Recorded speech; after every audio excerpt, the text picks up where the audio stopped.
There was once a time in history that both the Polish-Lithuanian Commonwealth and Sweden were in a joint union under the same king, and although this union didn't last very long, it did contribute meaningfully to the larger course of these countries' history, and I believe its formation and subsequent downfall are very interesting. Sigismund III Vasa was born in prison to his parents, John the Grand Duke of Finland, and Catherine Jagiellon, a daughter of the Polish-Lithuanian king. After their release from prison, John deposed the Swedish king and set himself up on the Swedish throne. So now, Sigismund had ties directly to both the Polish-Lithuanian and Swedish thrones. Several years would pass, and now there was an election for the new king of Poland-Lithuania. In this election, Sigismund was elected the new king of the Commonwealth. Sigismund was elected for many reasons. For one, his royal ties through his mother. Sweden had the most advanced army of the region, so having a closer alliance with them could prove very beneficial. Poland-Lithuania had been in a never-ending series of wars with Russia, and the threat of a Swedish ally may prove a solid deterrence. Sweden at the time controlled Estonia, which the Polish wanted, so being on better terms with Sweden might prove valuable in acquiring this land. Once his father, the King of Sweden, died, Sigismund claimed the throne, but immediately we see important contentions with the Swedish people, as Sweden was largely Protestant, while the Polish-Lithuanians were Catholic. As this was in the middle of the Reformation, the religious aspect of a nation was majorly important to the people and geopolitics. Sigismund, when he arrived in Sweden to claim the throne, realized his predicament and the turmoil that this religious division could cause. So, although being a devout Catholic, Sigismund promised religious freedoms for Protestants and restricted Catholics from holding positions of high office in Sweden. Soon after, Sigismund was elected King of Sweden, and the Polish-Swedish Union was created as a personal union. The king now returned to Poland, leaving Sweden under a privy council while he was away. Sigismund would directly rule the nation when he was in Sweden. Charles IX was a pretender to the Swedish throne, and due to his position as a Protestant and local Swede, he was very popular amongst the people. So, Sigismund, in order to prevent civil unrest, allowed him to rule alongside the Privy Council. One important limitation to Charles's rule is that he was not allowed to summon a parliament without the go-ahead from the king, as to keep Sigismund's will over Sweden. This didn't stop Charles at all, as he did exactly what he was not allowed to do, and called a parliament, to strengthen his own hold over Sweden. Now, Charles's popularity with the people skyrocketed, as Sigismund went back on his promises by allowing Catholics in high office, and Charles used this dissatisfaction to his own gain. Charles's ultimate goal was to depose Sigismund from the Swedish throne and claim it for himself. So, anything that could turn the people in his favor in the event of a rebellion was fantastic. The governor of Finland, Klaus Fleming, was appointed by Sigismund to his position, and so held allegiance to the Polish king. To him, Charles's plan was evident, so he sent a letter to Sigismund to tell him of the situation, and to tell him that he rejected Charles as regent. Charles was upset that the Finns were not bowing to his will as he had hoped, so he instigated a revolt in Finland to hopefully uproot the loyal Polish governor.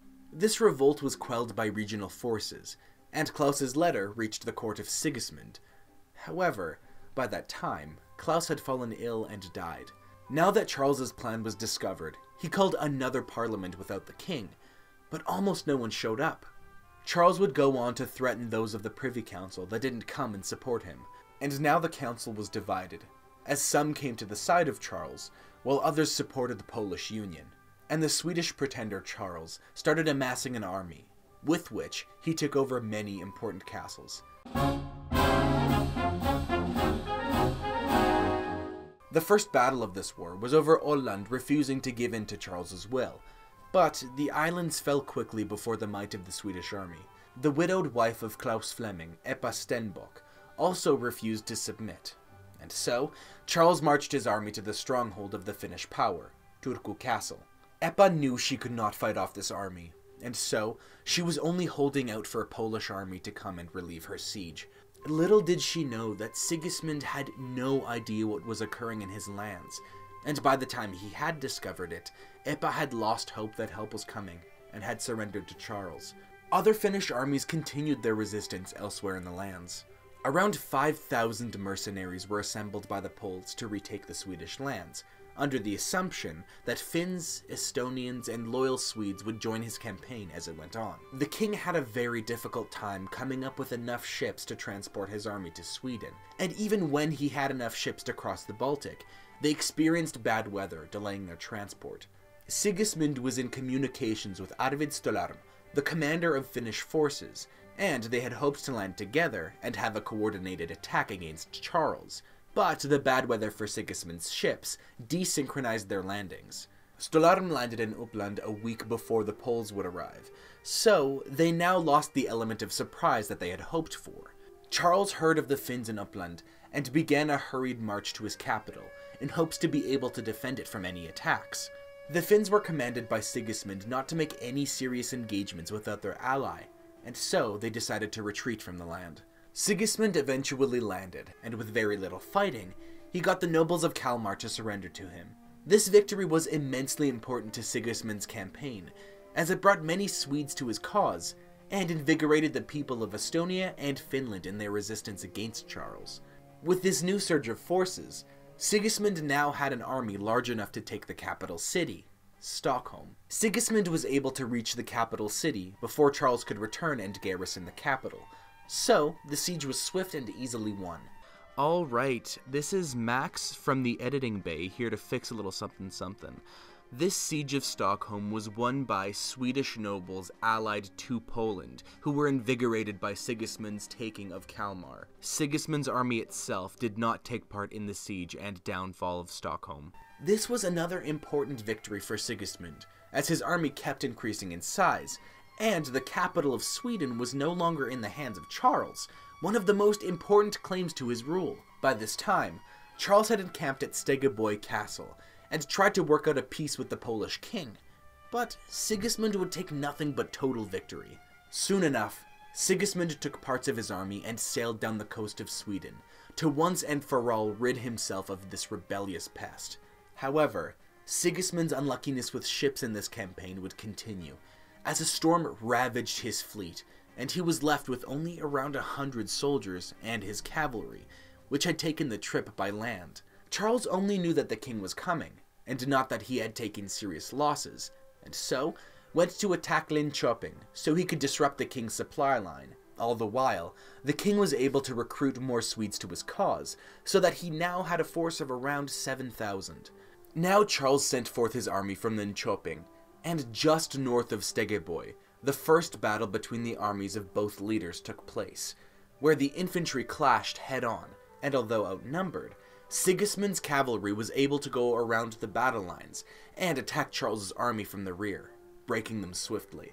After this battle, both leaders requested reinforcements from their armies elsewhere. But by this time, the Swedish navy blockaded the coast of where Sigismund was encamped, so while Charles was able to refresh his troops, Sigismund was left with only the troops he had now. Sigismund now retreated north, to a hopefully more favorable position, with minor skirmishes happening here and there. Sigismund retook Linköping and prepared for another major battle. At Linköping, there were 2 bridges across the river, and so, when Charles's army arrived, Sigismund decided holding the bridges was the perfect defensive position against the incoming army. Under the cover of a thick fog, Charles attacked. The northern bridge was overtaken with Charles's cavalry, securing the position, and now Sigismund had an exposed flank, which led to his swift defeat. After this defeat, Sigismund knew this was the end, and so agreed that he would send his army home, while the Swedish men who fought for him would be given to Charles. And while the formalities of peace were being agreed upon, Sigismund would have to stay in Sweden. Despite having agreed to these terms, Sigismund knew his life was on the line as long as he was in Sweden. So, he fled, leaving the terms of surrender to be decided upon by the Privy Council. All that was left now for Charles to do was to defeat the small pockets here and there of Sigismund's supportive armies and castles.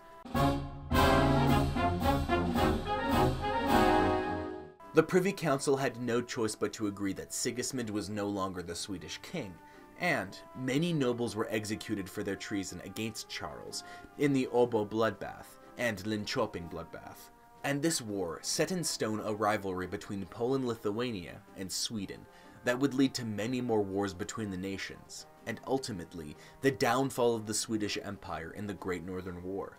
And that was the Polish-Swedish Union highlighted. Please like and subscribe if you liked the video. And if you have any suggestions or comments, leave them in the comments section below, or email me with my email in the description.